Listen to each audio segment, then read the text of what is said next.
Hello, my name's James Marland. I help therapists create online courses, and I'm here with Leo DeBrock from Counselor's Choice Award. And we're putting on a presentation, Course Idea to Paycheck workshop. And why are we doing this? Because we want to help therapists create good content.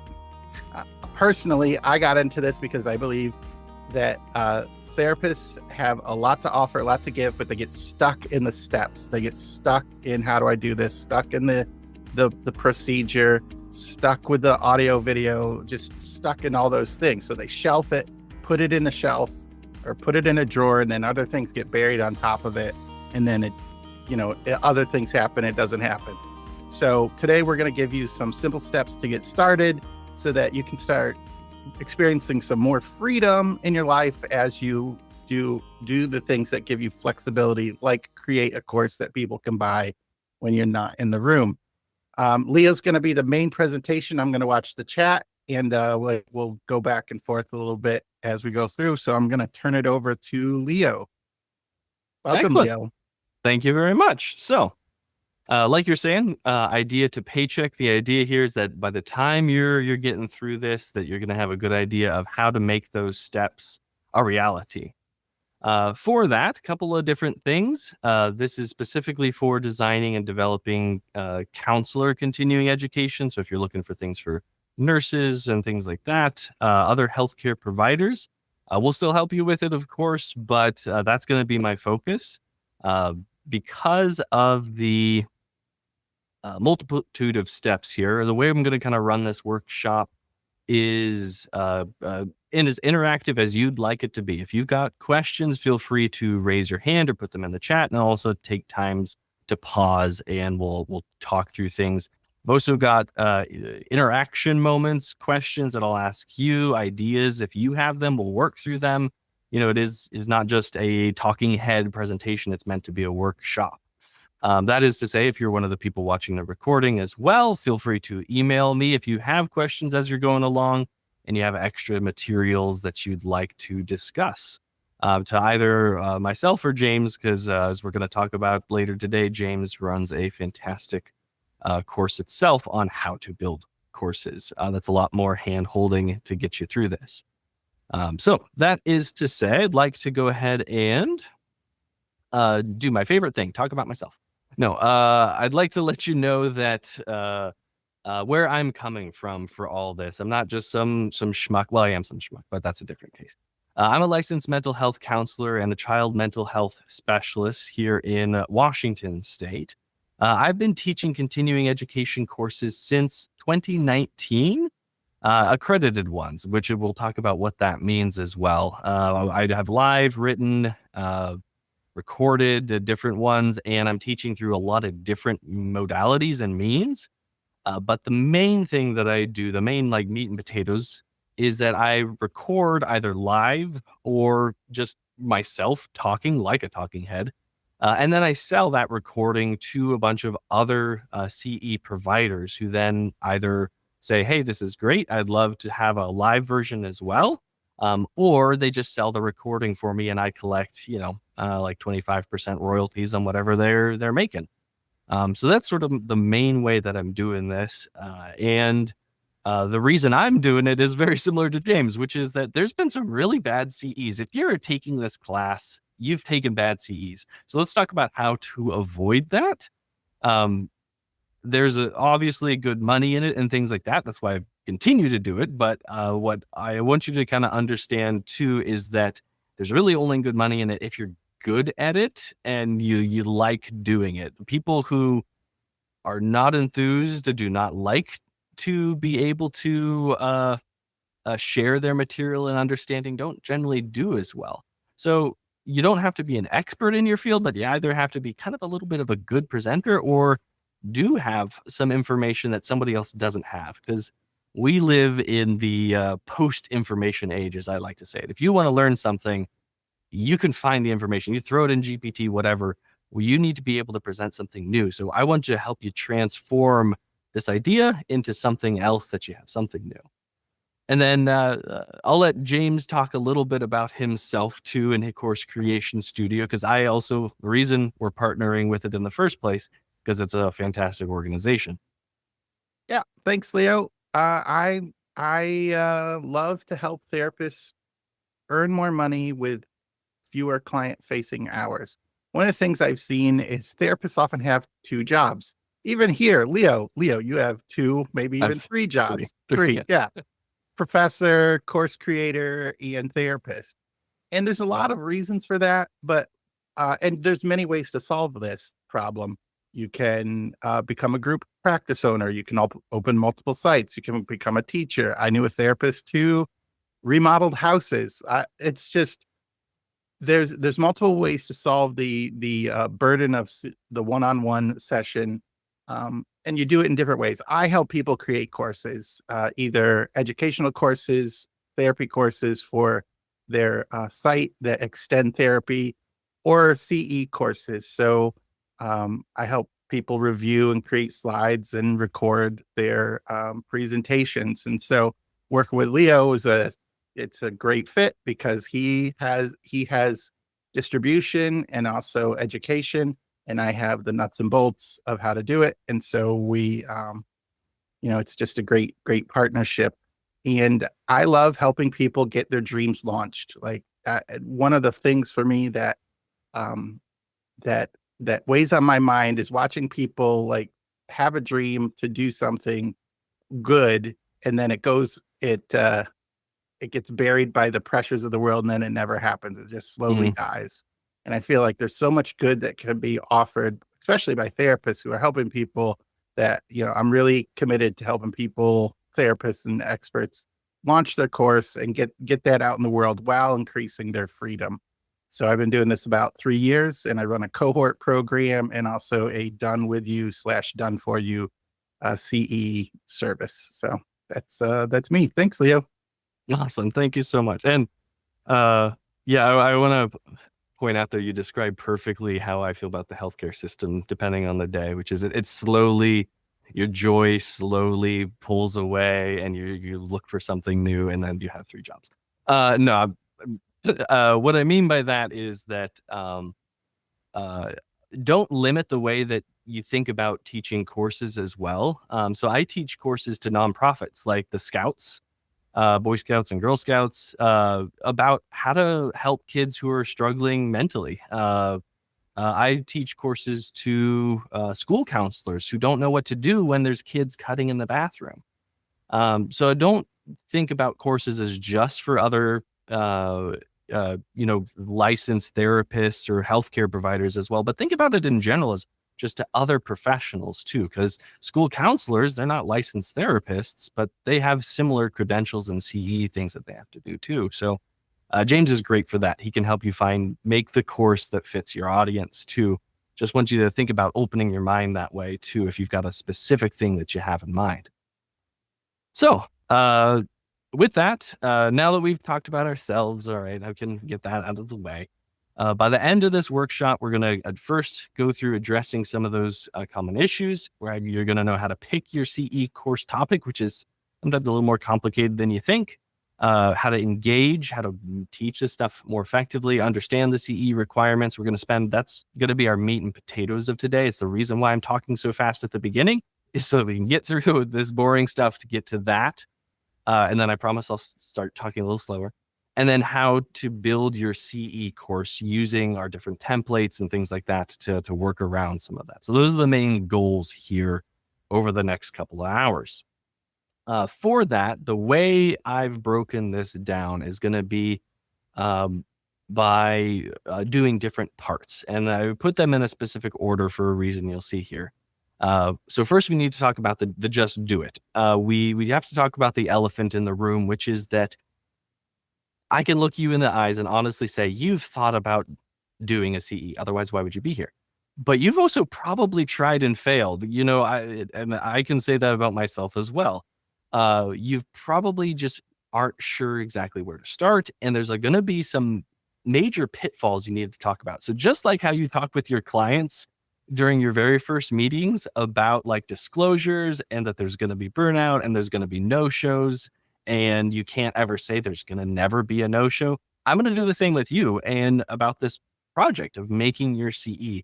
You need to have a heart-to-heart and honest moment to yourself here. So that's where we're going to start. Then we're going to work on identifying the topic and teaching it effectively. And the reason I have teaching it effectively before the accreditation standards is because that's where your mind needs to go first. But then you need to fit this round peg of how you want to teach it and what you want to teach through a square hole, which is the accreditation standards. And that's difficult and frustrating. And that's why we're saving it for the end after everyone's tired and angry. So let's talk about the power of just do it. And I don't mean like a Nike's ad or Shia LaBeouf just yelling at you at a YouTube video. What I mean by that is you can do it.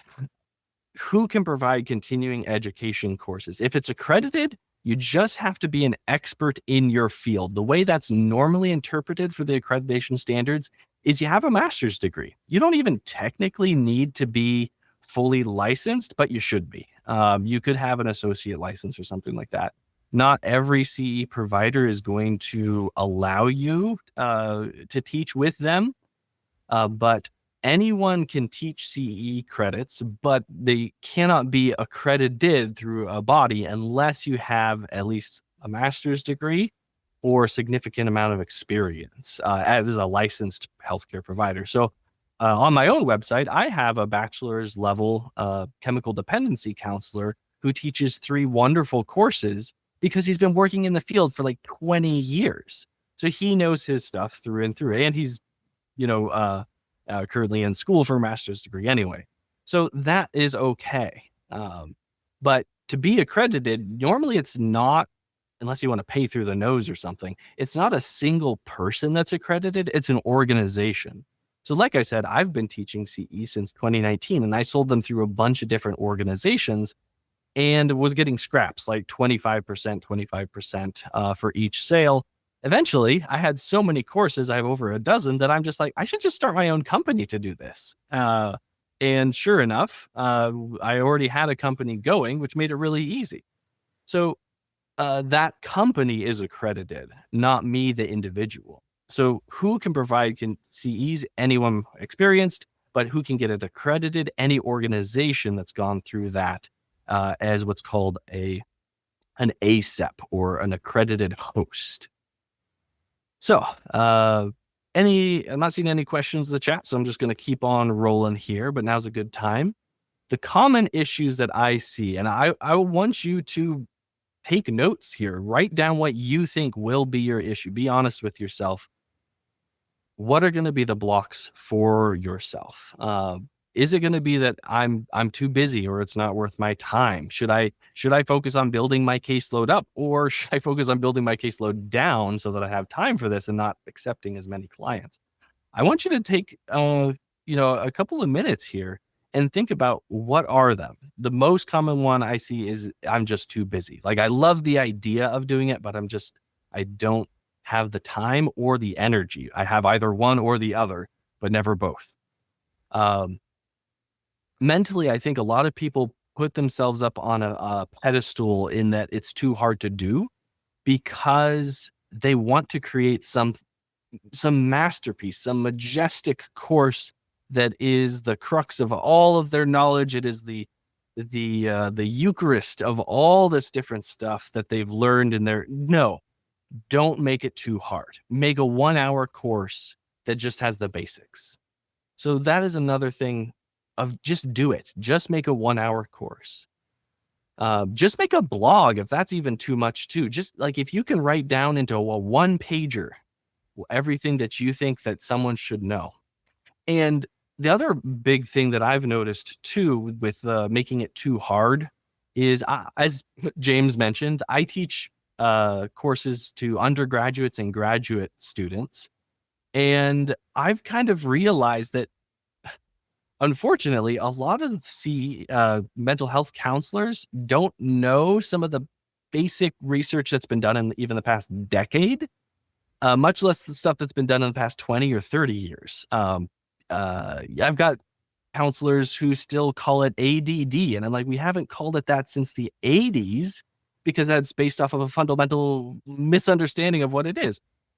So the idea here is that you might want to start small, start basic, start easy, because there's going to be a lot of people that will benefit from even that stuff that you think, oh, but everybody knows this. No, they might not.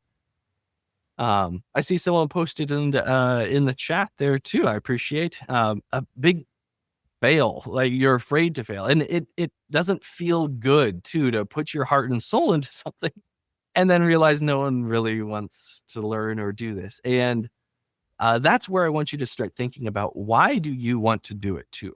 What does failure look like? Because to me, and I'm going to do some cognitive restructuring here, to me, failure is when you didn't enjoy the process. If you've got that God-given talent and you just love to teach, great, good on you. But the rest of us have to work at it, and we have to learn how to enjoy it. I want you to create a CE, not because other people will want to take it, but because you want to teach it. Because I want you to figure out why it matters to you that information is out in the world. Because there's already plenty of bad CEs or bad information out there. There's a dime a dozen about pick your topic. But I want you to think about, what is something new that you're giving to the world that if you didn't do this, no one could, no one would. So failure to me is if when you're done, you're like, well, that was a waste of my time. I didn't enjoy any part of that. I didn't contribute anything new to the world. If you are regurgitating information like a parrot, you probably didn't enjoy it because you're not contributing anything new. So I want you to rethink about, what does failure really look like? Because your first course probably won't do well. I'm just going to tell you that.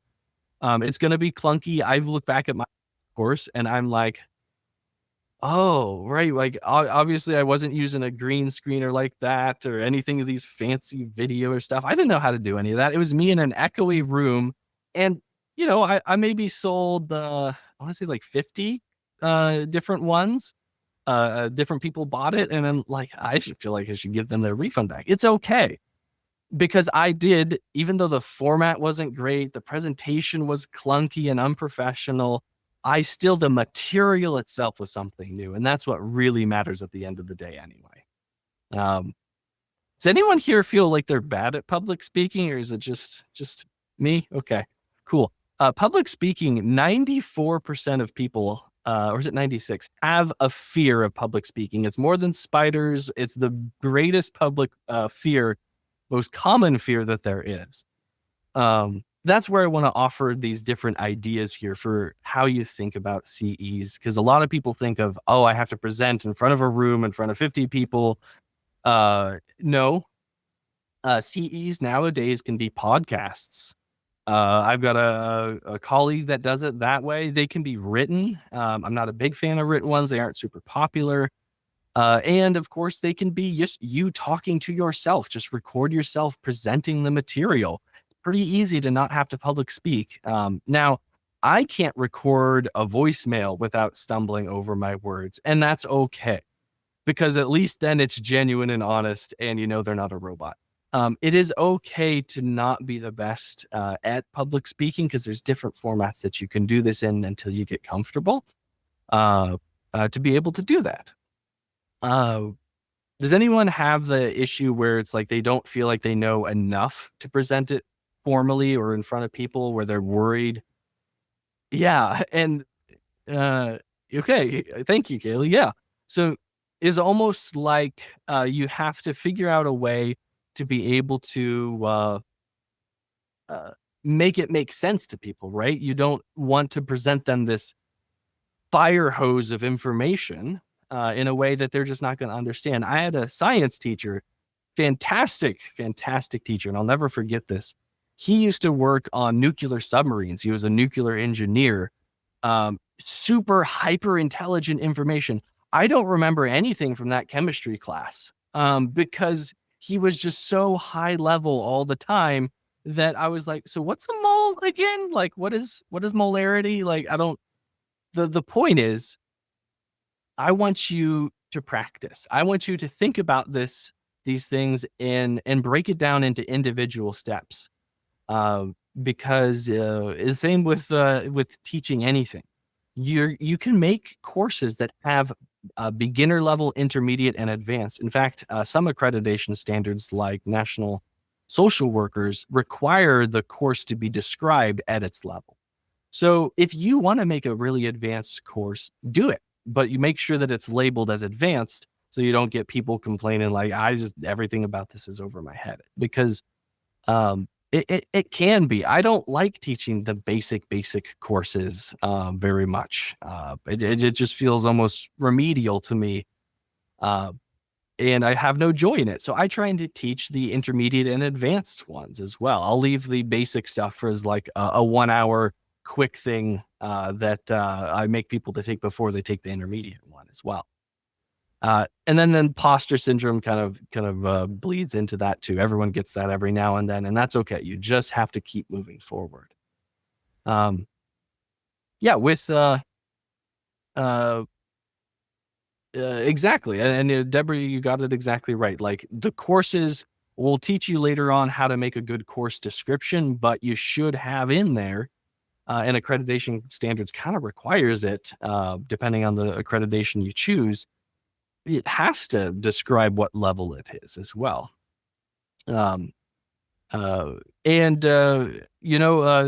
as I was kind of going to mention before, like, if you got a bunch of different degrees, you mentioned that in your beginning. In fact, accreditation requires you to have a disclosure that mentions, hey, I am super well educated on this. I know my stuff. And most of the time, I've never had people not take you seriously when it comes to stuff like that too, because, and how do I put it?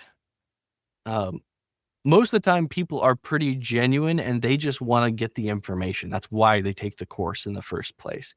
If they see at the beginning that this person has a bunch of different degrees, they understand all these different areas, they don't care, honestly, how many degrees that you have. They're going to just want to make sure you know your information, which if you've got all those degrees, I'm sure you will. And the whole reason I'm working with James here too is, if you don't know the answer, you find someone who does. You find someone else who's good at it. You point people in the right direction to have resources and things like that too. Because he's really good at what he does, which is why we partner with him. It's kind of these basic ideas here. All right. So people kind of posted in the chat here, but I want to give kind of another minute here. There are particular blockers anyone wants to talk through. Feel free to post them or raise your hand, or specific things that they have as their biggest worries about just getting started, and then that big lump to get through. The big thing I say is, like, you'll never find the time. You have to make the time. And that's how I kind of did my first course. It was basically taking a graduate level course that I already knew, like, and figuring out, how can I make this an hour? How can I just take the best parts and make it an hour? It was my second course was taking something that I realized I wanted to do for a really long time. It was a course on ADHD. Now it's one of my biggest sellers and everything. I think it's because I'm so enthusiastic about that particular course. I had to set some time aside on a Saturday morning. I usually wake up around 5 or 6 a.m. anyway, just naturally. So I was like, instead of sitting around making cinnamon rolls, which is such a good use of your morning, I decided to do something a little bit more productive and a little less fattening, and set aside 2 hours. Did I get everything done in 2 hours? No. But the next couple of weeks, it really actually only took me 2 weeks, about 4 hours of work to make a 1 hour course. Yeah, go ahead. I was just going back to what you said about starting small. I just thought that was so good. Like, if you have a topic idea, write a blog about it. And then I was thinking, well, what else could you do? You could write a blog, then you could just record it and load it up onto YouTube and put it up there. And now you've done 2 parts of creating a course. And then you can send an email to people about it. Hey, I have this blog post on my topic. And then you might get some conversation with it. I love how you broke it down into small parts, because I think getting started and getting some momentum is really, really difficult when you just like, oh, I gotta create the Taj Mahal of courses. And then you just never, like, well, I can't create the Taj Mahal, so I'm not going to get started. I just love how you broke that down. I thought that was really good. Yeah. And I want to add in the chat there what Deborah said, which is I once was creating a course on like mindfulness. And I kid you not, like John Gabbett-Zim, like the biggest name in mindfulness, is like, oh, we're going to have a course on this that I'm teaching. And I'm like, well, now I can't do it. Like, no, you still can, because you'll have something that in a different perspective and a different stuff. Even if you're literally citing his book in some of your stuff, you're going to have a different perspective. And that's something valuable, and that's okay. Kaylee, go ahead. Yeah, good morning. Can you guys hear me? Yes. Okay, wonderful. I was going to say this workshop is therapeutic for me already. I'm really enjoying it. You're hitting up a really good topic. For me, like you said, the Taj Mahal, I have so much information, autism, from counseling, from education, from teachers. So I was just trying to come up with a timeline, but something that, that's small that I can kind of take big bites at as it goes and just trying to focus on a particular area. So I think the biggest blocker for me is I have all this information. How do I take all of this and kind of make it to a map? So where I can say I can start with this category and then do these courses, and then this category do these courses. So I think that's what it's trying to write it down and come up. Brilliant. Yeah, precisely. And yeah, just take autism, for example. You can pick one of 100 different topics within autism that you could teach on, and do that. Like, just pick one and teach the course on that. And then eventually, once you've got maybe a dozen courses, then you can worry about the Taj Mahal and say, hey, I've got this compiled of all these different courses or something like that. I created an ADHD course the same way. I just kept adding more and more courses until I realized I could just teach a gigantic 16-hour course on ADHD. And that's what I did. And it was great, but you just work at it, just make one course on one topic at a time. Yeah. All right. For sake of time, I'm going to go ahead and keep going here. Because that is a good segue too, thank you, for identifying your topic. So ways we can do that is a lot easier, but there's certain things that I want to mention here for it. How should you pick your topic, and what is your goal is the same question. Because I want you to, as we mentioned before, to pick out your goal and why is it that you want to teach. If your goal is, I want to help other professionals understand this information, then that's what you should focus on. Pick that topic. You want people to understand more about autism? Lord knows there's enough misinformation out there. That's the topic you want to go with. If your goal is, well, I want to make myself look more professional. I want to have this course on my website so that people who are looking for a therapist know that I'm a professional and I'm well trained. In fact, I'm a trainer in this topic. Some people like that. It does boost your clients. If that's the case, you might want to pick something that's a little bit more advanced that shows, or maybe your goal is to help just basic level teach parents and caregivers or things like that. So if your goal is to make a bunch of money, you can do that too. I can give you a list of things that sell really well. And you can work off of that. But the topic you pick, my personal take is one that you enjoy teaching and you know a lot about. If you are also just looking here to make some little side income, we can kind of work from there, but I wouldn't suggest starting there, because if you're a therapist, you probably didn't get into the field just to make a lot of money. That's not one of the things that typically motivates therapists. If you are a therapist, you probably got into the field because of some other ingrained motivation. And I want you to continue to build off of that core feature of yourself too. So for that, my core things, because I work primarily with children with trauma, particularly children with sexualized abuse, the area I focused on was trauma. And that was a great place for me to start. And you probably can look at your caseload and see a pattern, maybe a lot of depression, maybe a lot of anxiety, maybe a lot of ADHD. You probably know more than you think about that if you're noticing patterns in your caseload. So there's a few different areas to get started. And then generally speaking, you might have noticed you kind of have a niche as well, or niche. I never know how to say that word.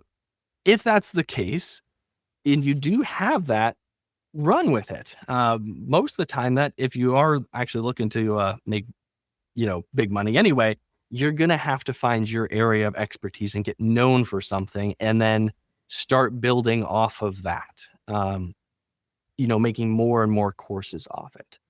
There's always going to be things like chasing the trends that, like I mentioned, like a trend was mindfulness for a long time. Obviously, another trend is like when the DSM-5 TR came out, everyone was taking that.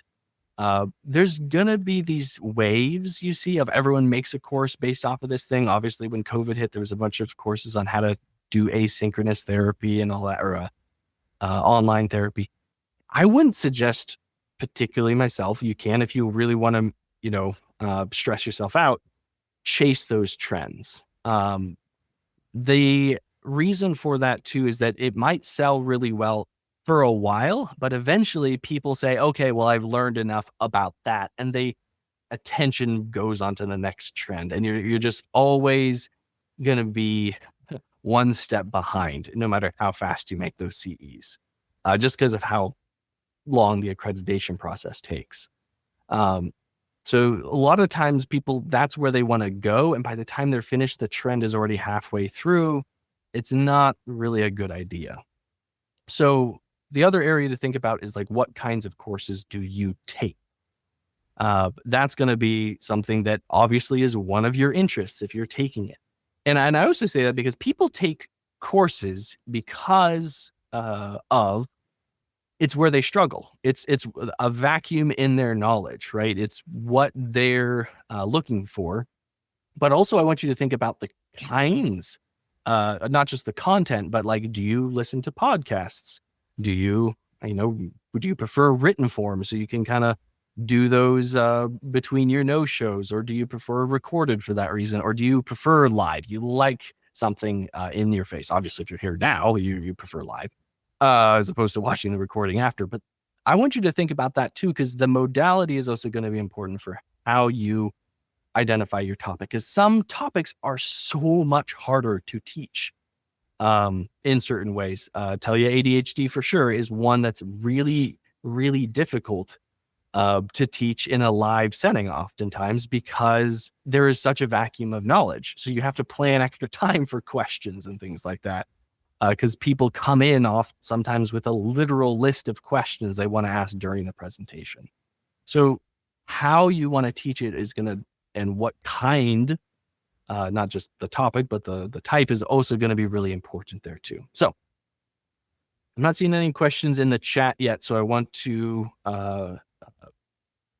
take a moment here and ask, were there specific topics that people had in mind in the back of their head, ones that they want to develop a little further? I've got a couple of up my sleeve here, if not. But I'm happy to take ones if people had general areas.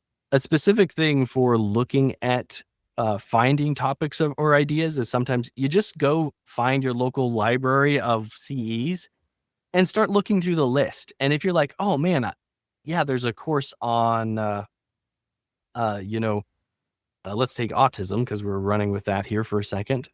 If we take and say, hey, there's a course on autism, I wish there was one on autism and trauma, because I know a lot about that and I could teach one on that.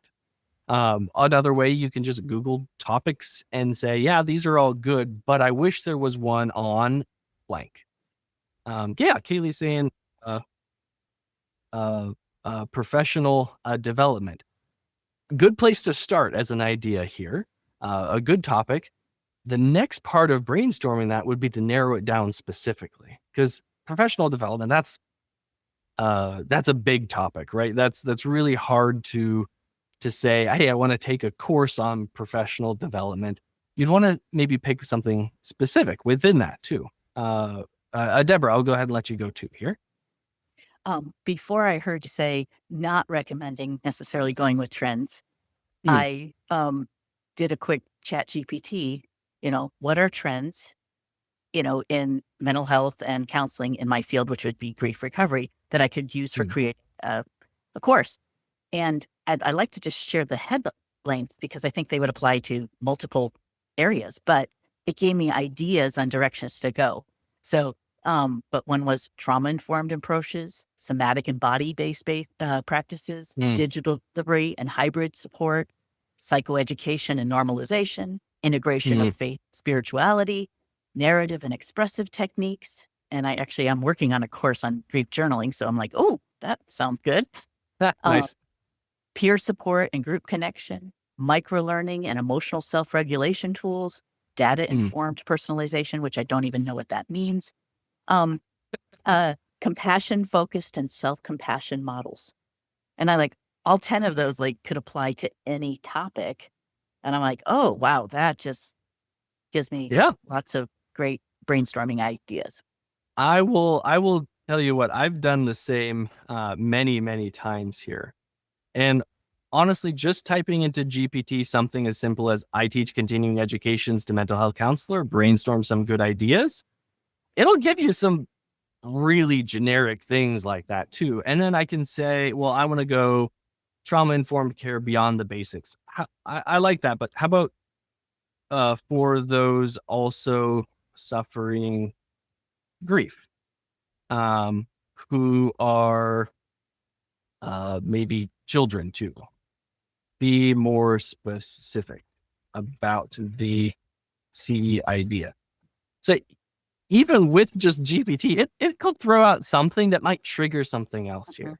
And then you can ask it to be more specific. And you're like, okay, so here's some general learning objectives, and be like, well, I don't feel like we really need to recognize necessarily, definitely want to identify cultural factors. But you could say, as you're using this maybe as a jumping off point, to be like, sorry if this font's a little small, but basically it says how systematic and cultural factors impulse children's grief. And you're like, that's great, but there are so many things. This would be like a 6-hour course if I wanted to hit all these topics. I could ask it to drill down even more specific because I don't want to, bite off more than I can chew. So yeah, I highly recommend using technology to aid in all of these different areas too. It doesn't have to be complicated. It's not cheating to use it to AI to help you find different ideas or to work through things too. I'm so glad you shared that, because we're going to be using things to make our lives a lot easier later on. AI, different things too. All right, I didn't see anything else. I think for time, we're going to move on to teaching effectively here. This will be right before our accreditation piece here. So I made the graphic a little blurry here just to be cheeky, because there is no teaching effectively. There is teaching effectively for you. You need to figure out your style. There will be some trial, there will be some fail, but you need to kind of figure out what works for you. It's a skill. There's very few people who are just born and naturally good teachers. It's like learning the piano. You kind of have to work at it as a skill. With that, there's a couple of things that I want to point out for the most effective teaching. So the reason, another reason why I want you to pick topics you're interested in as sort of a segue to this is because I want you to be excited. I don't know if you've ever had that teacher before that they talk like this in a monotone voice, and it's obvious they don't want to be there. Don't be that person. You will not, they may be teaching you and saying really great stuff, but nobody is learning anything. I'm sorry, but I listen to that kind of stuff on ×3 speed because it's like eating sand. It's just so dry. Don't pick something you don't want to teach. Pick something you're excited about, something you want to teach about. Use inflection, because you do need to make sure that it's broken down into something measurable.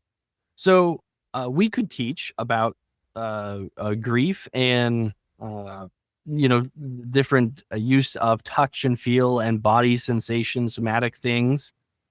That would be a really good topic. I would take that course because I want to learn a lot about trauma, and we all know the body remembers and things like that. But great. But what do we do about that? Right? What is the practical implications of it? Am I going to use that to teach my clients about it? Is this going to be like helping my repertoire of psychoeducation? Or is this going to be a course about how I can make sure that they are using touch and feel to stay grounded? Is this going to be a coping skills type course? Is this going to be helping people with a sexual abuse, in which case the way the body remembers is very different when it comes to trauma, etc. So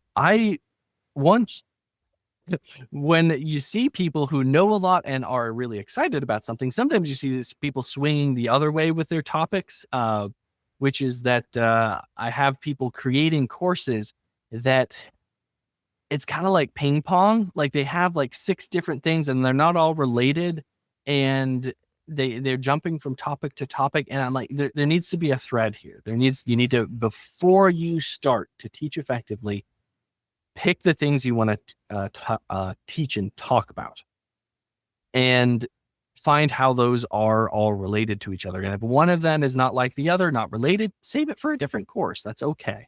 That's why I say start with the measurements first. That's why I pulled up GPT and start with your topic and then do from your topic to your objectives. That is why it's bullet point number 1. Make sure that they are measurable objectives and stick to them. If you got something else, you can tag it on to a different course at another time. It's okay. It's not wasted effort or anything. And then obviously, my teaching style, but like, I don't like to hit people with a wall of text. Keep things brief. Obviously, you understand that I use just bullet points, but for most of you, if you know the topic pretty well, you just need a little bullet point as a trigger for yourself. And then if you got something you really want them to know and to sink their teeth into, make it a handout. Make it something that they can use afterwards like that, but don't keep it in the presentation piece of it. So keep it brief in that way. If you really want to do deep dive, make it a workshop. Make it so that people can interact with it. Make it a worksheet that the participants have to do. But generally speaking, briefer is better. With teaching that effectively as well, I want to point out that the use of other kinds of multimedia tools, as I kind of mentioned there.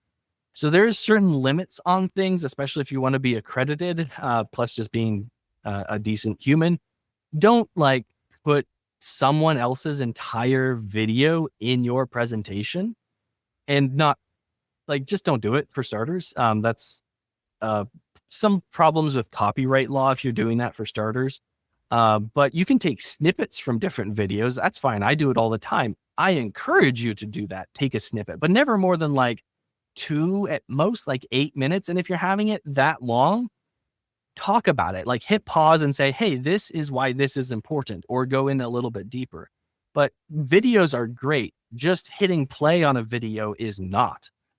Use videos wisely in circumstances where it's something that they say better than you can, or in a way that is more engaging. I like to have videos sometimes of misinformation or things that are wrong, because it's cheeky and I love it. So I'll play a 2 or 3 minute YouTube video and I'll be like, what do you guys think about this? And everyone goes, oh, well, this part is so right and this part's so important. And I go, actually, according to the research, that's wrong and that's wrong and that's wrong. And this information is out there. And then everyone feels silly and stupid. But no, it's really good for grad students because you can poke fun at them. The idea there is that videos are meant to supplement information, not be information. So they're really good for that way. And they break up you're already tired of my voice, right? It's only been like 45 minutes. It breaks up the boringness of hearing somebody just talk. I like also PDFs and handouts. James made a fantastic one for our presentation today. And I like to touch on those. I like to pull out GPT if we need to look at things in the way robots think about it.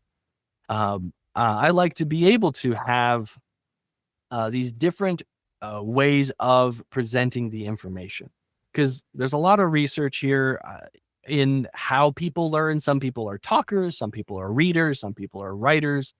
But essentially, make sure that people are getting this information in the modality that fits them And the best way to do that is to have multiple modalities within what you're teaching, elements and such. I don't use a lot on this presentation, graphics. I love, I will specifically find sometimes research that has graphs to use in my presentations because those can say a lot. In your presentation to teach effectively, you need to cite research. And I don't say that lightly. In order to be accredited, you must cite research. Those are usually the slides where I just have a block of text, is just me citing the abstract or something from the research. And that's fine and dandy and make sure that we can meet accreditation standards, but that's really boring and you'll get people checking out and then they're not learning anything. You're right. It may be really good information. That's the latest, coolest research that I think is great. So I enjoy teaching it, but I also have to keep in mind, they're going to check out.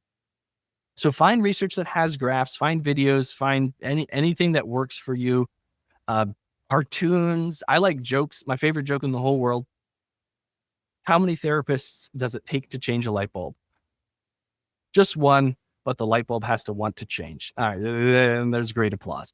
Doesn't necessarily work when you're working with kids because that's totally different. But the point is, break things up in that way. As I mentioned, be excited, use bullet points.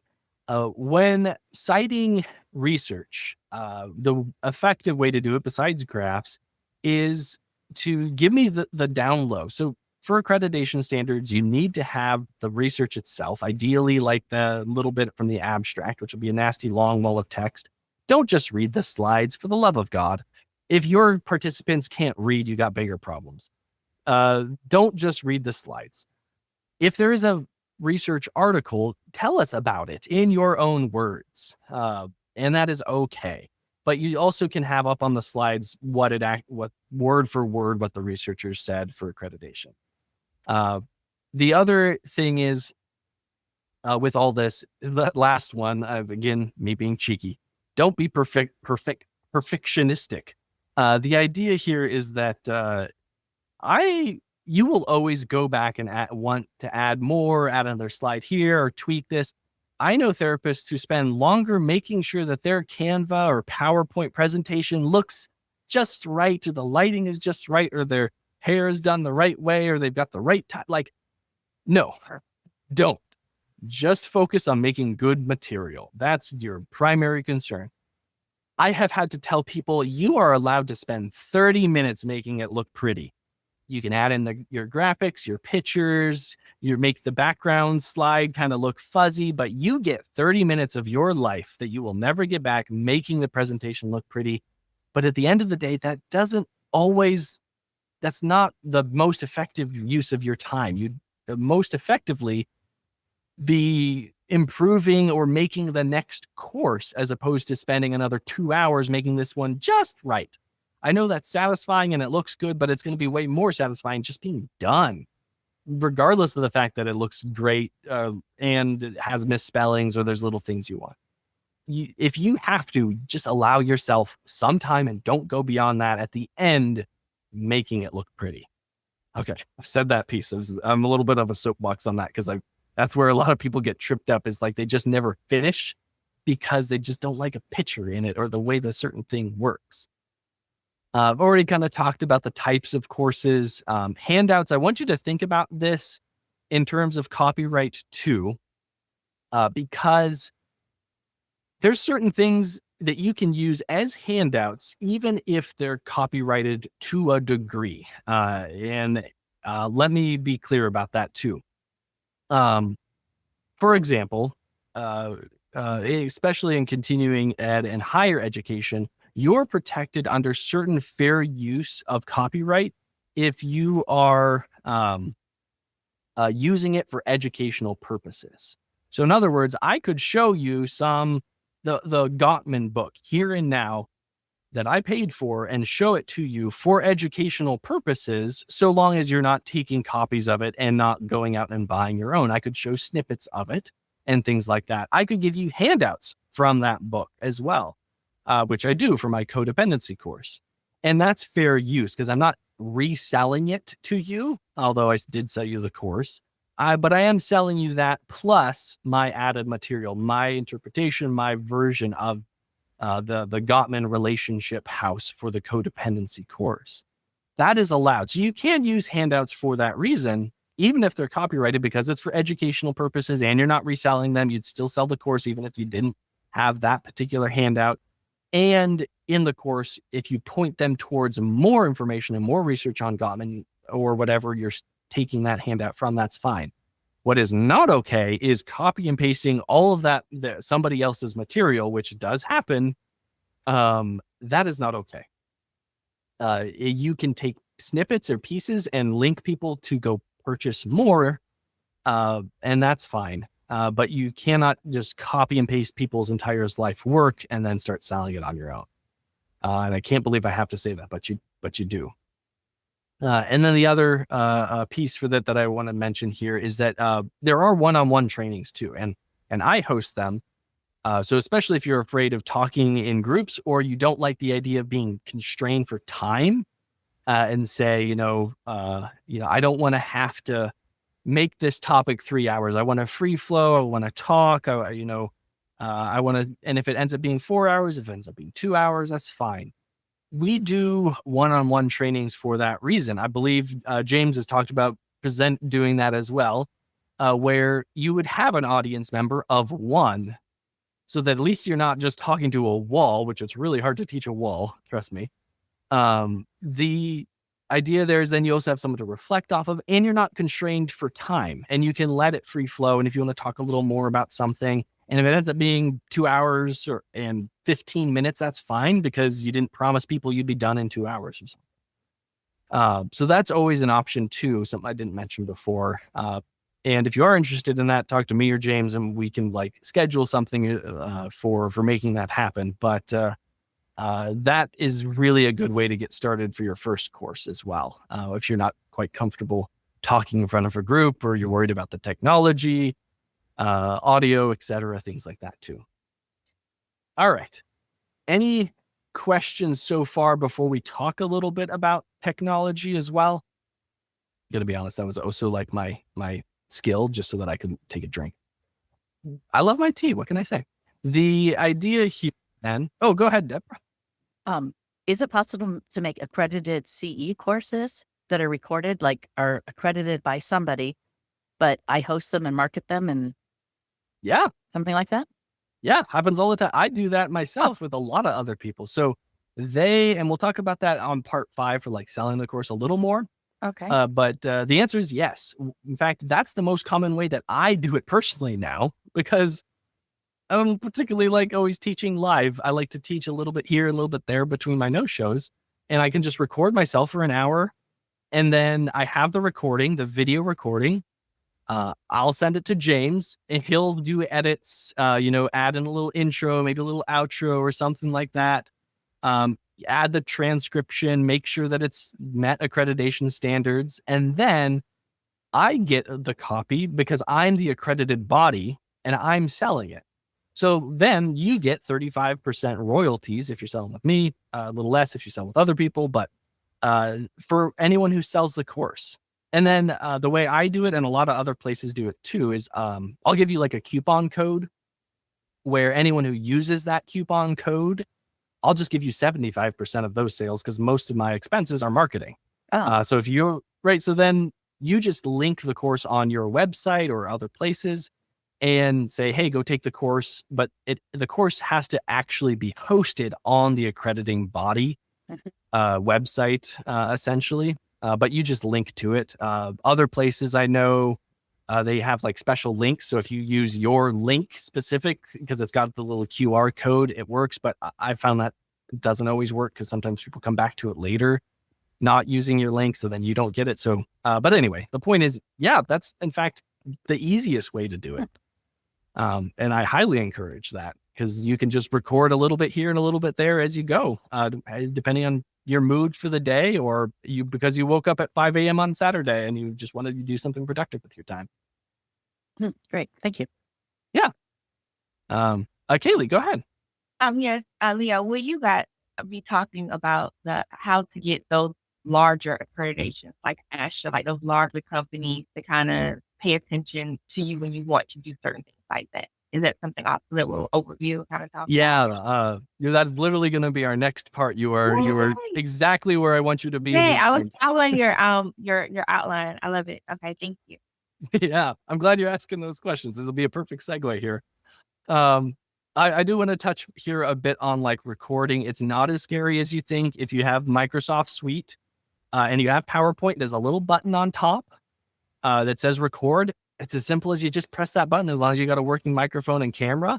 I'd recommend testing for like a couple minutes and then hitting play, making sure everything works. I can't tell you how frustrating it is to get sent a recording and there's no audio. Yeah, James shakes his head. Yeah. So it's real simple. If you have Canva, if you have Zoom, obviously, if you have Google Meets, you have the ability to record. And it's as that simple as pressing the little button. I use, obviously, because I got a green screen, something a little more complicated called Free OBS Studio, because it's free and I love it. And it's pretty dang professional grade. Obviously, the green screen is definitely like free. That's why it like does that weird thing. But it's really easy to use. And there's tons of videos on YouTube. Just watch a 5-minute video, you'll find it. So that's the main way people do it is step one, they just record themselves for their first course. If they want to do it live, I don't recommend doing it live their first time, but it's possible. The other is meet with me or Course Creation Studio, and they'll be your audience member of one, and they can handle the technology and recording as well. So they're pretty sweet about that. Then you don't have to worry about any of the technology if that really scares you all that much. But honestly, it's not complicated. So that brings us into one little piece here I want to do, which I kind of got into, which is to draft an objective and module outline so that we can kind of focus on that. And I kind of got started on that here already a little bit, which I'm going to just pull it back up our GPT because it's real straightforward here. It's the fastest way to do this, for the fact that we have so much time. You're welcome to do this ye old fashioned way. Yeah, thank you for sharing that in the chat, James. By writing this up yourself, but we live in 2025. You can use AI to do this. So my last question to the AI was this particular topic, be more specific about the idea. What I want to do is I want to say, be more specific about the idea and draft me a course outline specifically looking at maybe it's a three, I don't want to say 3 topics, 3 parts to that topic that I could teach in about 1.5 hours. And let's see what it comes up with, because it might not be perfect, but it'd be a real good place to kind of start for my objectives here. So here's my learning. Identify how grief presents differently in children. That's probably pretty good. Distinguish key developmental emotional responses. That one is kind of related to this here. And at least trauma-informed in interventions. So that one kind of makes sense because first you learn about the how, the why, and then the what do you do about it. So you can kind of see how these kind of thread together. That might be a good topic to do. And then it kind of goes in a little bit more. And, I might say, I might nix the common misdiagnoses because that's going to take me over an hour and a half. Most people, I feel like it'd be a little basic to talk about some of the hyperarousal. Like most people understand some of this about, trauma, that there's hyperarousal and numbing, but I might still have it as like a small bullet point, but go in a little bit more depth. So you could see just starting from this, GPT gives you a pretty good jumping off point and confines a lot of what you would teach in a nice way. So that you don't get off topic and you don't start talking about, well, it did a little bit, misdiagnoses or co-occurring disabilities, etc. Talk talking about a parent or something like that, like parent management might be different. I might save that for a different topic. So you looking through this, I can start to cut things that are off topic. I could start to find, I could use obviously you have to work under HIPAA if you're in the United States, but you might find cases that you could talk about whilst changing information so that HIPAA is still protected. Case examples are always highly encouraged. Plus, if you're teaching it live, then you can talk about it too. But that's as simple as it is, though. I don't want you to overcomplicate it. Again, step 1, bullet point 1, don't make it too hard. Any questions on that here? That even just using GPT's basic pieces, that would be a fairly good start point for example CE course on that given topic. Okay, not seeing anything else or any hands raised. So I'm going to go ahead and move on to, we're right at where I'm hoping to be. We've got a good chunk of time here to talk about these last 2 pieces, meeting accreditation standards and selling the course itself, the do's and don'ts of that. And then we'll do some Q&A. And James has a little bit to talk about for the now what as well. All right. Let's talk about the boring stuff, accreditation standards. Now, I'm going to spend a good chunk of time on this because this is a little counterintuitive to what most people might think. It's a little bit of using, left brain instead of right brain. It's not creative. It's difficult.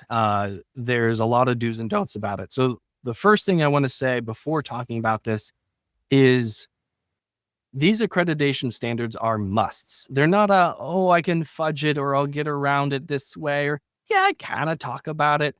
No, there is a format. There is a set. You need to fit in their square hole. I don't care, and they don't care. If you want to do things a little bit more different, a little bit more fun, don't, because it means that we can't get it accredited, which means we can't sell it. This is where Leo can no longer be cheeky and do things a little different. These are hard, set, fast rules. A lot of times therapists are people who are kind of go with the flow. We're kind of like a river. We just sort of meander the easiest way. No, none of that. You are doing this on a set path. All right. Got that off my soapbox, I promise. So that is where you need to, I use that word need, follow a checklist. So we have created basically a very set list of accreditation standards. If you're going to meet NBCC, the National Board Certified Counselors standards, that's kind of the gold bar. No matter what state you're in, most of them say you need to meet at least NBC standards.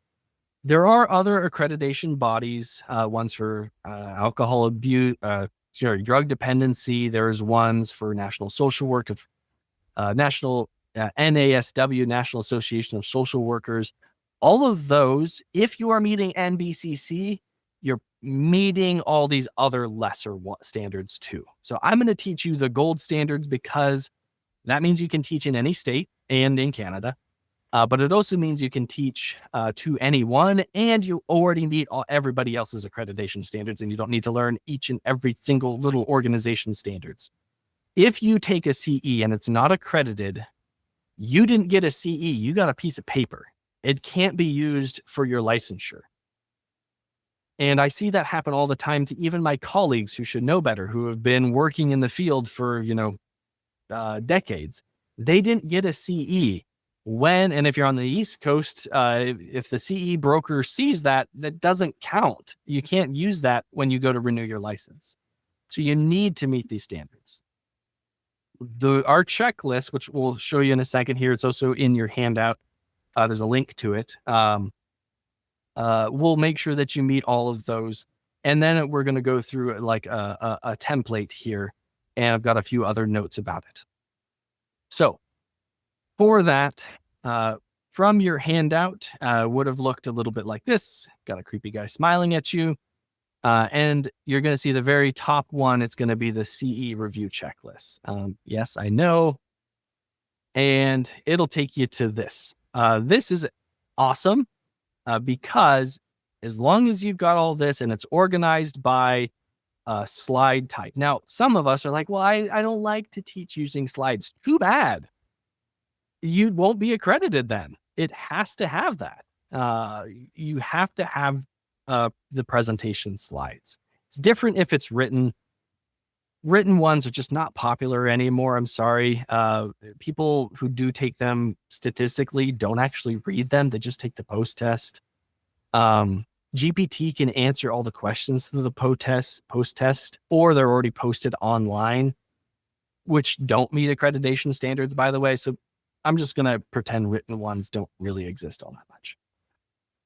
This checklist here is going to have everything that you need. And I'm going to go through our template here next that'll show us each and every one of those pieces here.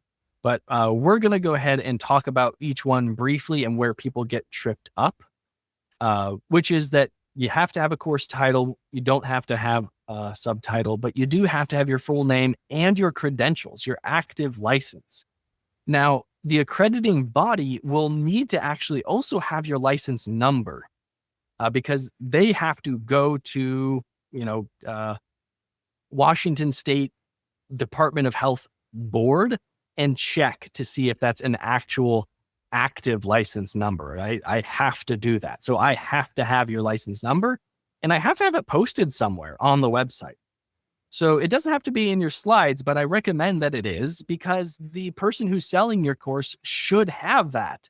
And if they don't have that, they're not following all the standards, and they might lose their accreditation. And people do lose their accreditation all the time. PESI, everyone's heard of PESI, right? They're one of the biggest. They lost their accreditation, by the way, for several years because they weren't following these standards. They just took it from the biggest CE provider there was. NBCC does not joke around about this stuff. So you have to have your license, your information, and your work information. What's required there is the duration that you've worked in the field.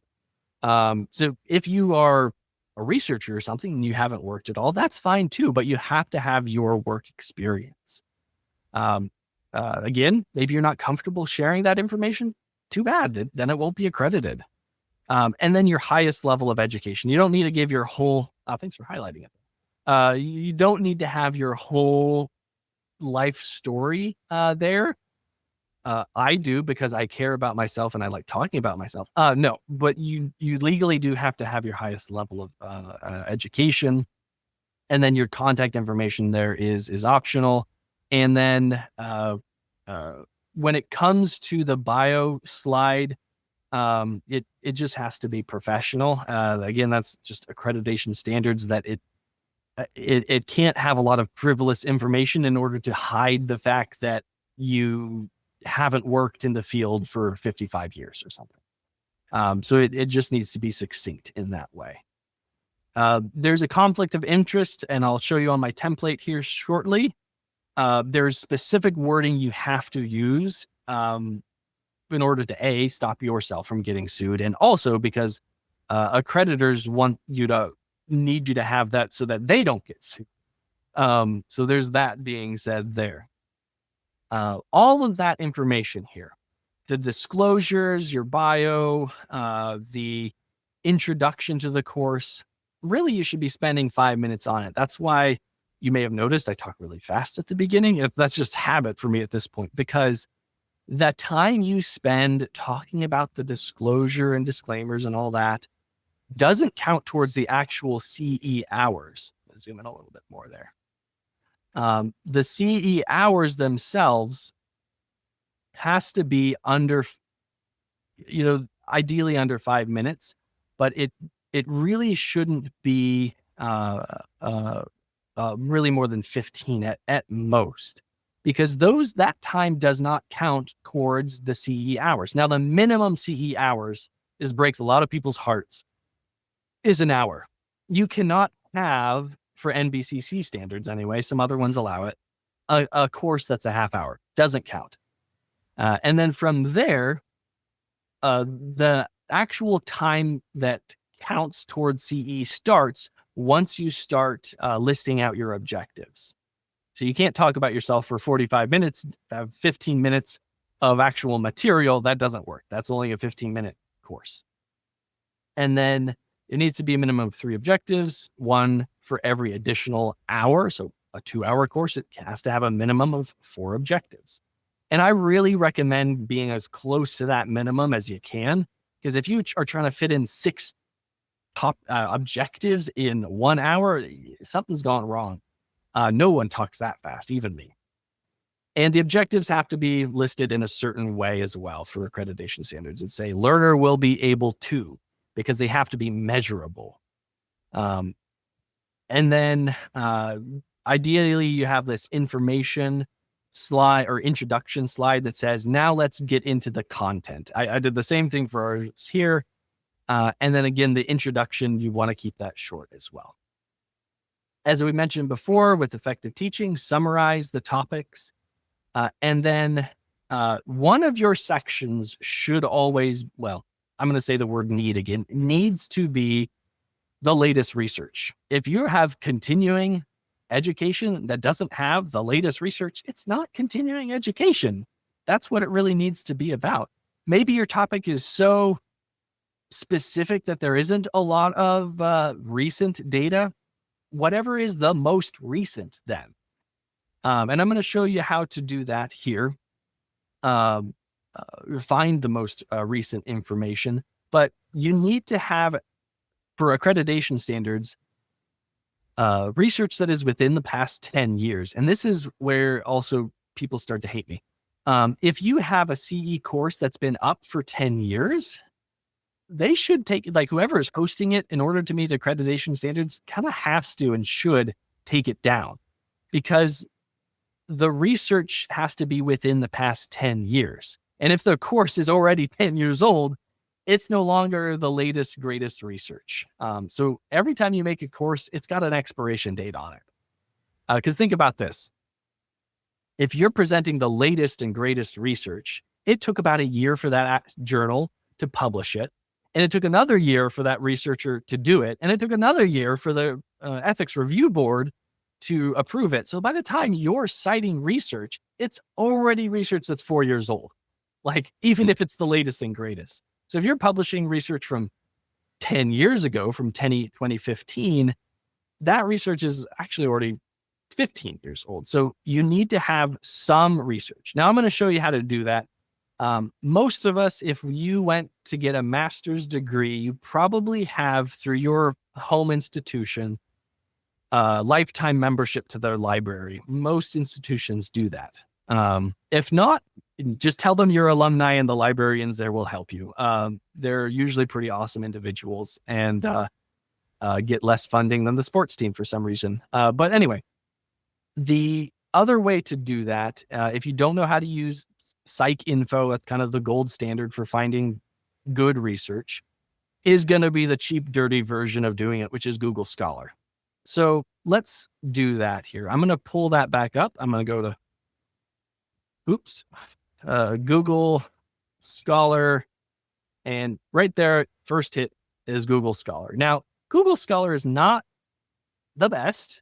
It will find you any research you're looking for, even the bad ones. There are literally academic journals out there where you will pay them $200 and they will publish gobbledygook, literally just an assortment of random words pulled together. I know, because people do research on this all the time where they pay people $200 to publish a research article that is just gobbledygook. And Google will find those journals. They are not good journals and they do not publish good research, but it will still be published research. So take what you read from Google Scholar with a grain of salt, because it doesn't have just the good journals. It has all the journals.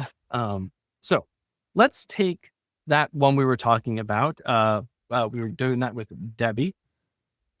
Grief and loss for children with trauma. Is there anything more specific that we were doing that? And bada bing, bada boom, we've got over 100,000 results. And then I'm going to custom range it. Let's do ones from 2015 to 2025. Let's just look at that. That's a little more reasonable. Okay. Now, it's fine. There's some meta-analyses or systematic reviews that are going to be really good too. Maybe I just want to look at those. So I'm going to do just review articles. And okay, now we're getting a little bit more reasonable, about 10,000. So grief and trauma in children in the context of mass trauma. So this is just an 8-pager, like easy enough for me to read, from 2015. And it is a review article. So that kind of gets a quick pass because it's not specifically research. It's just reviewing all the past research. I can read through the article itself. And sure enough, they're going to be also citing research themselves that is also a little bit older here. And I'm going to zoom in on this here. Children who have someone close to die them as a result of a mass trauma event.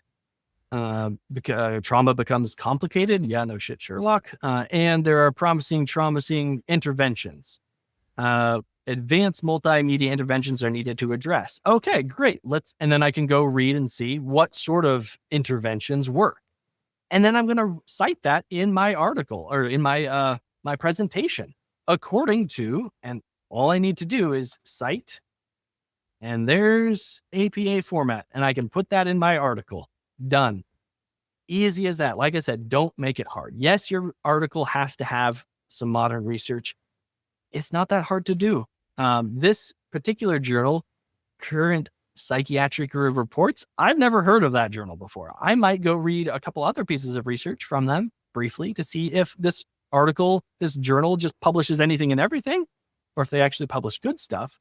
But if I want to do, I think this is the Journal of Death and Grieving, or Death and Grief. That's kind of a more well-known journal. So you don't have to know that. What is a good or bad one? You just have to have a critical mind. Read it with a grain of salt. Understanding grief. Now I just want to go read research all day. Okay, let's stay focused. So that's as simple as it is to find your research. If you really want some extra help, go talk to your alumni or your local library or your university library where you went to school with. Message the librarian and say, hey, I'm looking for research on this. Do you have anything that's recent? And they're going to probably do the work for you. They'll be able to help you how to do it if you don't know or remember. Deborah had 2 questions. What was wonderful. the first scholarly site you mentioned? Psych something? Oh, yes. So Psych Info is going to be through the American Psychological Association. So they require a paid login. If you have a library card, you probably have access to it. If you're as an alumni, most of the time you have a free access to their library. As you mentioned, I went to as being a professor, as I teach, I just have access to it, which is nice. But even if I didn't, because I'm alumni, I have lifetime membership, which is awesome. So talk to them and they'll be able to give you access to it. But Psych Info is the gold standard for finding good research as well. It's a little more complicated to use, obviously, but again, ask librarians, they'll help you use it. Most people, I think, if you've got a master's degree, you could probably figure it out too. And if you don't know how to figure it out, you probably are smart enough to know how to ask for help. And then the other question was, is there any ranking? Are there like a list of like top 10 research places and top 10 like avoid these? Because not really. You just have to use your intuition and a critical eye. If I would go back to this research article I'm reading, the thing that pops into my head is, if this is a review, like that means that they read hundreds of articles and they want to say, this is what we found, so that you don't have to read hundreds of articles. The thing that got me with that is, like, normally for something like that, you see like a couple dozen or at least a dozen researchers. This is done by like 4 people. Now, given the fact this is a more specific topic, it's not just like grief in children. but it's grief in children in mass trauma, I might say that that's okay. But if I saw something that's only got a few authors and it's a big project like a review article, I might take a step back and be like, is this one I want to do? So there isn't like one specific thing that I'd be looking for there. But as I'm reading through it, if I see things that are a little off, I might not want to recite that. I've got, 10,000 other ones to literally choose from. So there's a quick to do that either, but just something to keep in mind. Good question, though. I'm glad you asked. All right. And not seeing any other one in the chat. So for that, I'm going to say then list simple and clear questions to discuss. So for that, I want you to put yourself in the seat of the learner, and to teach effectively, you need to make sure that that what you're putting in the material actually answers those questions. And the easiest way to do that, to make sure you meet accreditation standards, is just ask the question in your slides. So a question I might ask is, what special interventions should you use for children in a mass trauma event? That's the question. And then I'd cite the research to answer it, because that makes sure I am objectively meeting that question. Generally speaking, even for the more advanced questions, you might want to have a bullet point or two that has the basics. So if you're teaching on acceptance commitment therapy or ACT, you just have a single bullet point that says, what is ACT? Because that makes sure that you got everyone on the same page. If you're doing stuff that's more advanced than that, you can say, I expect you to already know the answer to this question because this is an advanced course, but you still have the bullet point. One thing that also is related to standards as well is you need to have something that talks about, if you're teaching interventions, you need to talk about ethical or cultural considerations. And that's something that's more and more common with accreditations as well. You don't need just because it's not a course on ethics doesn't mean you don't get to talk about ethics. So if you're talking interventions, you need to have something that talks about cultural considerations for those interventions as well. Not something that's super necessarily related to this, but let's get to the question here. Go ahead, Jim. Does that have to be a specific slide with a specific title that you're calling it out? Or can it just be in the notes like, hey, this is the intervention, and then you talk about the ethical things in your presentation? Brilliant question. It doesn't have to be called out specific with an actual bullet point, but I recommend it because you don't want to forget or accidentally cut it, if you're trying to meet a deadline or something like that. Good question there. And then ideally, as a clinician, you're going to do something, to like a case study, something about that's real life, real world. That's what I see in some of the accrediting bodies dinging people, is like, this isn't practical enough. If you are teaching the course on concepts, that is okay, but you need to call it a concept course. If you're saying this is a course on interventions, you need to have case studies, real life examples. Most of the time, you're probably wanting to teach courses that are practical, useful, intervention based. So have that. If you're citing research, have graphics. You can have, as I mentioned, kind of short videos for things. And then we already talked about using video clips. And then graphics as well. Obviously, you've seen my slides. Like, graphics are okay, but if you're going to have weird, cheeky pictures of like, just don't. Some people like to have that stylistically. It breaks up the text and stuff like that. But accrediting bodies really don't like those. So I should say avoid them if you can. And I'll show you here in a minute our example here. As I mentioned, you need to have citations. Really, you should have like a minimum of 3 per hour, but accrediting bodies say like you just have to have 3 minimum. And those, they obviously prefer meta-analysis or systematic reviews. So in our thing, that was the sort by review articles. Those are types of reviews. I know it's been a long time since scientific methods for a lot of us, but those are always going to be a lot better. And then at least, again, at least 2-3 is preferred per hour from the last 10 years. And you have that in the last page, the actual citation for those. Ideally, you're going to put each one of those up on the slide that you're presenting that information as well. And then I want to reiterate here again, if you're citing a book, that's good, but it doesn't meet this requirement because a book is a secondary source. Find what that book was citing.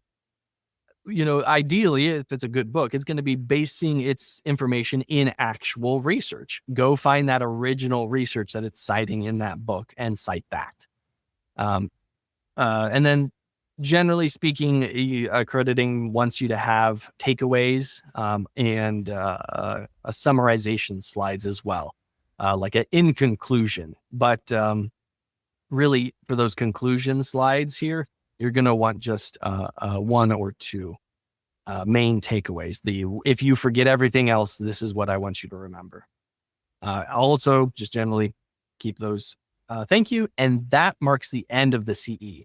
If you have thank you for coming, here's how to get more information, that doesn't count towards the CE hours. So a 1 hour CE, generally speaking, is about 1 hour and 15 minutes because you have your introduction and then you have your outros and things like that at the end, which take up time that don't count towards those CEs.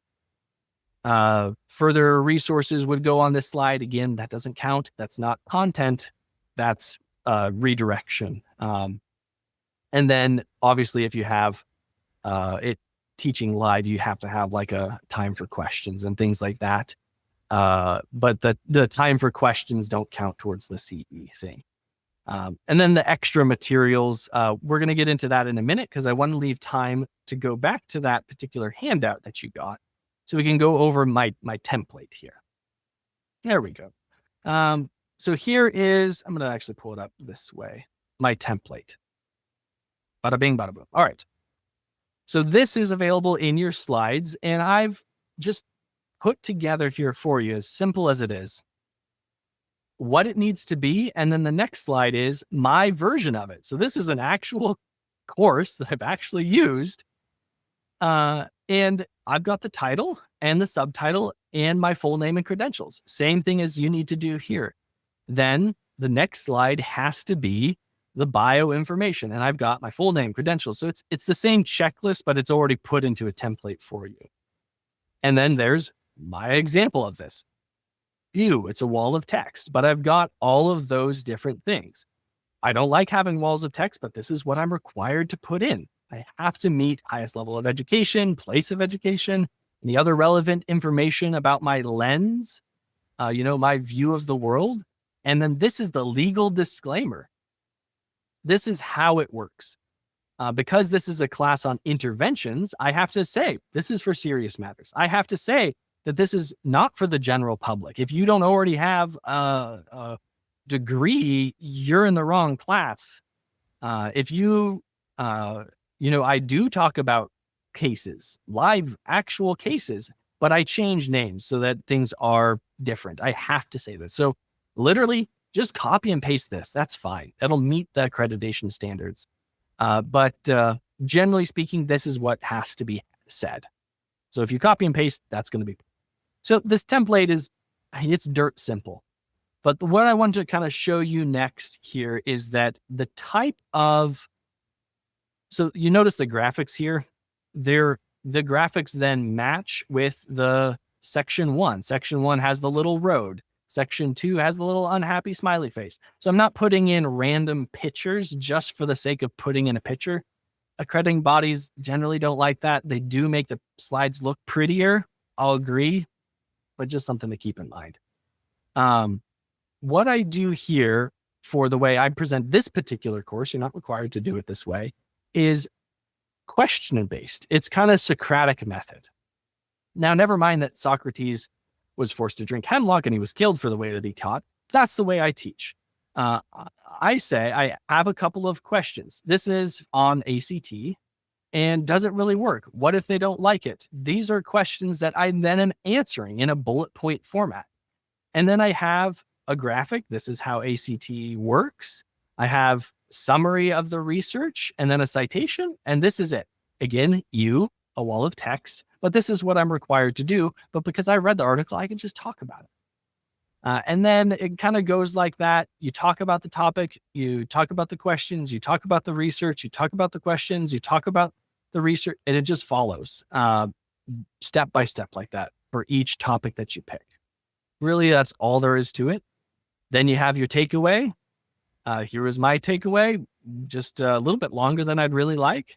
Then end of it. Thank you for joining me. Further resources, you can see there. I already talked about how to do Google Scholar. Then I have my promotional things, the other list of credentials, which we'll go over, or requirements, which we'll go over as well. That's all there is to it. If you're thinking, wow, that's really easy to use that template. Good. Yeah, it is.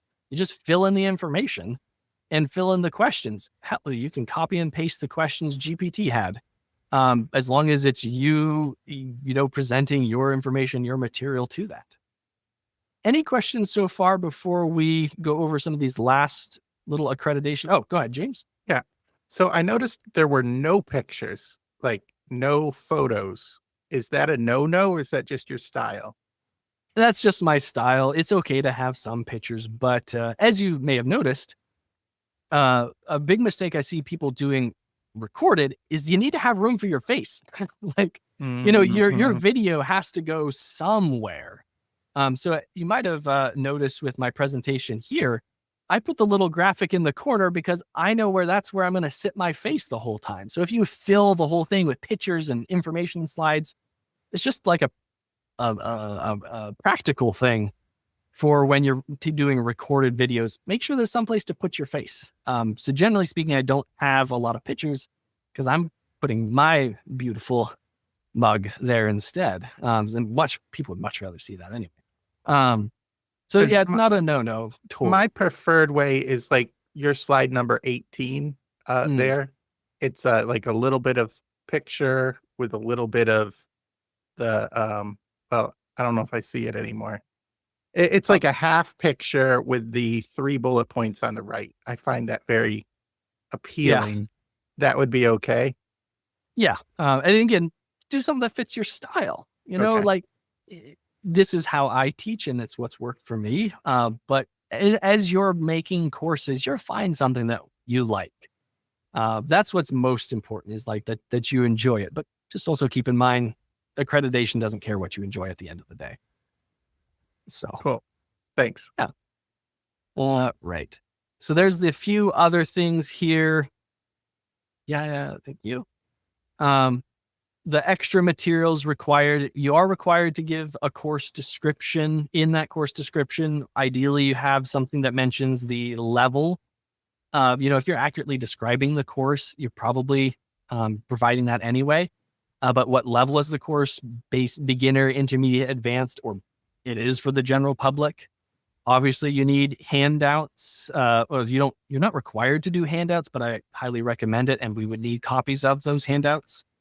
And the post-test questions is another area that a lot of therapists get tripped up. And I want to touch on that here. The requirements are that it's 10 questions and for the first hour, and then it's 5 extra questions for every additional hour. And there are no true false questions. That doesn't count as a question. And where a lot of people get tripped up is the questions can't be so easy that you can answer them without taking the course.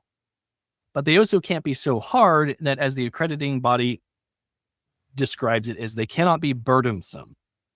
In other words, you want the questions to be something that's you talked about, or is on your bullet points. I'd say, as a general rule, make the questions things that are actually in your slide itself. So a question I might ask is, what is one of the 4 components of ACT? Because that's right on the slides. They might not have it memorized. Someone who doesn't know ACT and is just taking it for the first time isn't going to be able to answer that. But someone who is paying attention might recognize, oh yeah, values was one of them. That one was the one that hopefully they should remember. So, minimum of 4 questions, no true, false, or 4 answers rather. Only 1 correct answer. A minimum of 10, and they can't be crazy hard or crazy easy. The other thing to keep in mind with accrediting is they don't get the answers to the questions. Like, they don't get to learn which ones they got wrong. So if they don't get 80%, and I send them an email that says, hey, you didn't pass the test, unfortunately, retake it. And no, you don't get to know which ones you got wrong. And that's really frustrating. And that's why it can't be burdensome, because you don't want to see people getting it wrong time after time after time. So that's a basic requirement. You are required to have a picture. Sorry if you don't like your picture, but it does need to be kind of professional looking. It can be a selfie if you really want, but I'm going to laugh at you. And as I mentioned, you have to have your licensure information, because I'm required to post that on the website at some point. And then some other basic things that I need and other places will need. They're going to need, most places are going to use, this isn't accreditation standard, but they're going to need your PayPal or Zelle. Some places still send me a paper check like it's the 1990s. But most places will want to just send you yearly or quarterly payments. And they'll also need a copy of your W-9 if you live in the United States for your 1099 tax documents. If you live in Canada, things get a little bit more complicated. Accrediting bodies are required. They don't have to post it, but they are required to collect a fairly recent resume to keep on file, basically, to show, yes, this person really is, not a fraud. They're not a fake. That's why we have to look up your active license. And then we kind of talked about that already here too. So, that was a lot of information. That was 40 minutes of accrediting. Any questions so far here? Oh, by the way, on PowerPoint, if you are doing it, that's the record button up here. It's really that easy. You just hit record. Any questions in the chat or anything too? All right. So getting your courses accredited, we'll make a final extra reiterative note there. You don't get accredited, your course gets accredited. And the way to do that is you could pay, it's about $1,200 to do that. I don't recommend just getting your course accredited. Sell it to someone who already is accredited, sell the rights to use it for a royalty split. And they can then host it. That way you don't have to pay yourself to get the course accredited. You are just secondhand selling. So that's the best way to do it. The way you can do that, the easiest way is you work with me. But the other way, NBCC list of accredited CE providers, ACEP directory. And if you do that, ACEP name, Counselor's Choice Award, there you will find me and my information. And that's how you know I live in Seattle. There are so many different places that you can find using this list that are willing to sell to your courses. I know, because Google my name. I sell with like a dozen of them. And, the 25% times a dozen courses times a dozen providers selling those courses adds up. So it's as easy as that. If you want to work with me, I'll give you 35%. And I'll also show you, or just Google my name, all the other places that I sell those courses. But don't make the mistakes I did and paid the thousands of dollars to accredit your course. Just sell it secondhand. It's going to be so much more profitable and less of a time crunch that way. Go ahead, James. You have told me in the past about, like, there's some places that won't let you sell to others and there are some that will. Can you talk about that for a second? That is a perfect segue to our last segment here, which is selling your course. Bullet point number 1, watch out for exclusivity. So that is where you need to be careful and read the fine print. I have had places and people that I've tried to work with that cannot sell their course because they signed off exclusivity. And that sucks. I'm not going to name names, but I really want to. But the point is, there are places where they'll give you a good, a couple $100 for your course up front, and they then own that course. And if that's what you want to do, just make courses and sell them and be done. But if you want royalty and a passive income, watch out for that, because a lot of them, it will be in the fine print and they won't tell you until after you've already signed the documents. That means that you can only sell that course ever with that person. The person I worked with, they did their doctoral dissertation on this topic.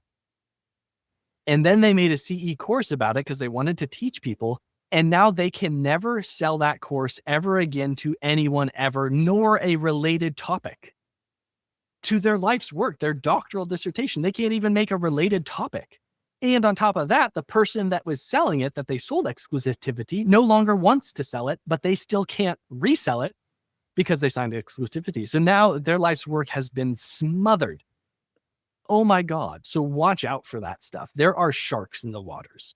They will take your material and they sometimes want to buy it from you because they have another course that this competes with. So they're just buying it to buy out the competition and stuff like that. So don't sign something for exclusivity unless you're just looking to plug and chug courses to make, record, and sell and never sell anywhere else. But that's not the long-term profitable way to do it.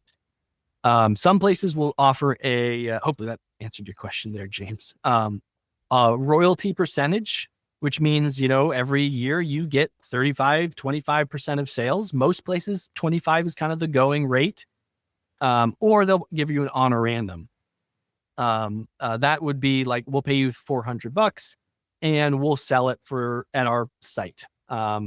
That's fine. I do that with a couple of my courses that are a little bit older because they're going to expire soon anyway. But I don't do it for exclusivity. I let them know I am selling this course at other places for cheaper. Just so you know, if you still want to sell it on your site, that's fine. And that they still got sales and stuff. So that's what they want to do, because sometimes when you sell it though, be careful, because then they can go and also sell it to other places because now they own a copy behind your back. So I've had that happen and that was fine. It was an agreement that we had. So they sold secondhand one that I had sold to them to another company in Australia that sells CEs. So then I messaged the people in Australia being like, I see you bought the CE from them. Do you want to buy my other ones? So then I'm now getting like $500 a year. Nothing, it's $500 I didn't have, selling secondhand for royalties these other courses. Last year I made like $800 off of them. I was like, okay, great. Now my taxes are hella complicated, but it's great stuff. So just be careful of that. If you are going to sell it, they're free to then resell that to places that you might have wanted to resell that. The other thing for selling a course is start small. Just reiterate that again. Places consistently, I see courses that are 1 to 2 hours sell a lot better than the ones that are 3 to 4 hours. It's so much better to have 2 2-hour courses than 1 4-hour course. So that's another thing to kind of keep in mind for selling courses too. Already talked about work smarter, not harder, let others sell your course that already have it. And then if you want to teach live, there's that's a really good place to start, because you can then record that live as long as, you get consent from whoever you're teaching with. Because normally you'll find you're a lot better at teaching something to a live audience that way. And then you resell that recording. So Cascadia Training, CE, MindWorks, I've got a dozen that I sell with. They're listed at the beginning of this slide, actually.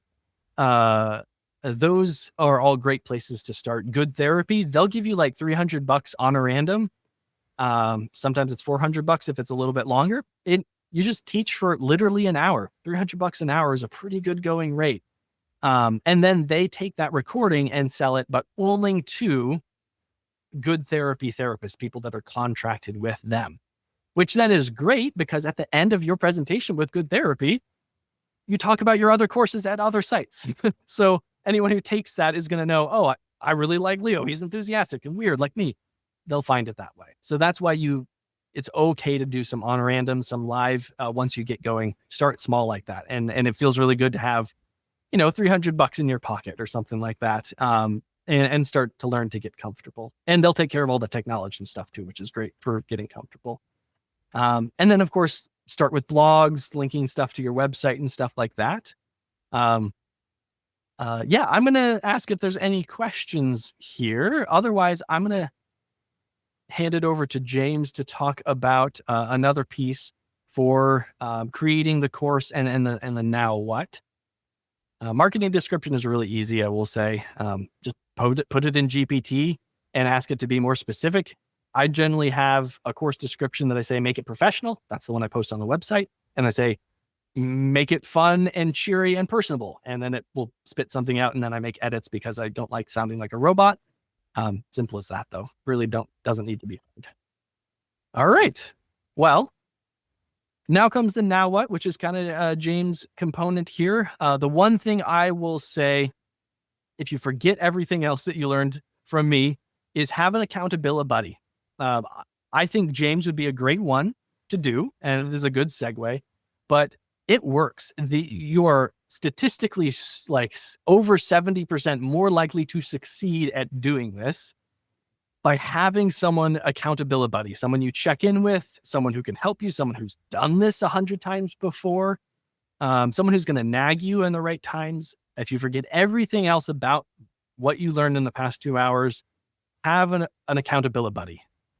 And with that, I'm going to go ahead and give this over to James. I will say, if you want to contact me, go to Counselor's Choice Award. I've got a bunch of my courses there for free. If you want other templates, that way you can see how I do it. And you can kind of download things from there. So, all right, I'm going to pass it off to you, James. I think you should unmute yourself, though, speaking of technology help. Oh, thanks, man.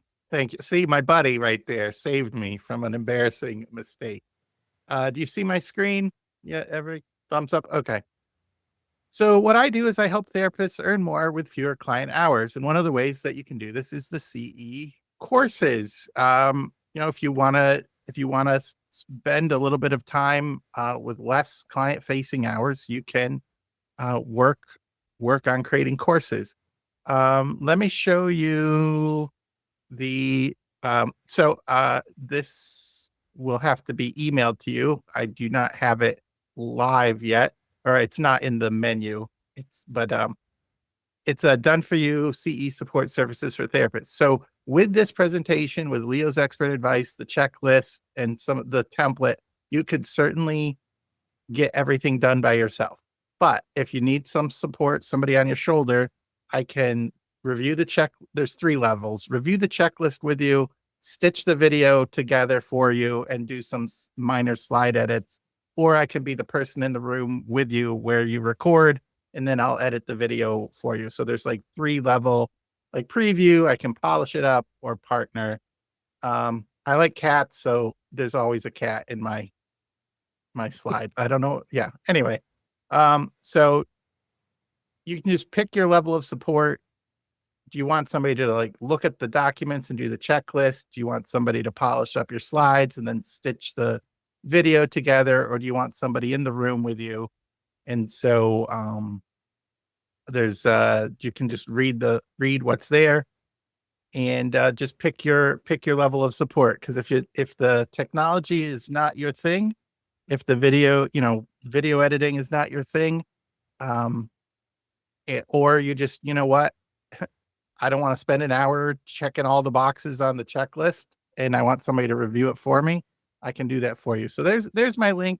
I also have, it's in the store section. there is a free community group. So if you just want to join the community group and just tell me, post what you're doing or ask simple questions, I can help with that right there. So that is a service that I don't want you to get stuck. I want you to create these things and get them out into the world and help more people. And if you need that support, I'm there with you. Go ahead. I didn't even know you had a community group, so I'm chuffed about that. I'll let Kaylee have her question first here. Go ahead. Hi, James. So on your thing, do you also do like coaching where you can sign up coached and stuff by you? And do you work with people outside of the therapy setting of CE course? So I do have a cohort program. I normally work with people who want to,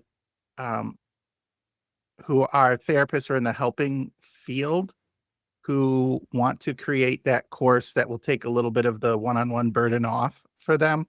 It is a 6-month program because we start from, your idea to the menu of products that you're going to offer, to the web page, to the emails, to the marketing, to your product ladder. So it's I've designed it and extended it so that people who have a job can spend 5 to 10 hours a week on it to build that course out. So that is the coaching that I offer right now. I'm open to working with people one-on-one, but I personally like the group format because the ideas that come from the group with people who are like-minded they're just really brilliant. So that is my preferred method of working with people.